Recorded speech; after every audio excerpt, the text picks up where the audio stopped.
యేసుక్రీస్తు ప్రభు గురించి నువ్వు మాట్లాడుతున్నప్పుడు నువ్వు పొందుకున్న ప్రతి శ్రమలు, యేసుక్రీస్తు ప్రభు గురించి నువ్వు సాక్ష్యం చెప్తున్నప్పుడు నీకు ఎదురవుతున్న శ్రమలు, అవి నీకు ప్రయోజనకరమైనవి.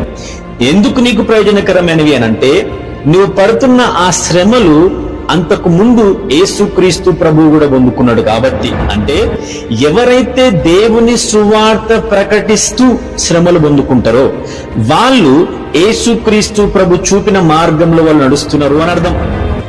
చాలా మంది ఈ 21st సెంచరీలో నేను చూసిన యేసుక్రీస్తు ప్రభు గురించి సువార్త చెప్పినందుకు వాళ్ళు శ్రమలు పొందడం కాదు, గాని ఇతర మతాలకు చెందిన లేదా ఇతర వ్యక్తుల యొక్క విశ్వాసాన్ని వాళ్ళు హేళన చేసినందుకు, ఇతర విశ్వాసాలను హేళన చేసినందుకు, తక్కువ చేసి మాట్లాడినందుకు వాళ్ళు శ్రమలు పొందుకోవడం ఉన్నది.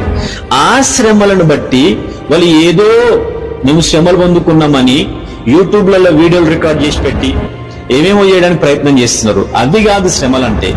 నువ్వు ఖచ్చితంగా యేసుక్రీస్తు ప్రభు గురించి మాట్లాడుతున్నావా?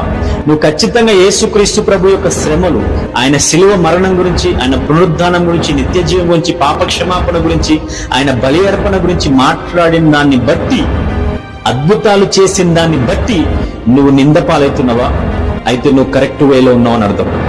నువ్వు ఇతరులను డిస్టర్బ్ చేసి నువ్వు శ్రమలు, ఇబ్బందులు అనుభవిస్తున్నావనంటే నువ్వు యేసుక్రీస్తు ప్రభు చూపించిన మార్గంలో నువ్వు లేవు, అపోస్తలులు చూపించిన మార్గంలో నువ్వు లేవు. ఇది నువ్వు ఒకసారి కరెక్షన్ చేసుకోవడం చాలా ఇంపార్టెంట్.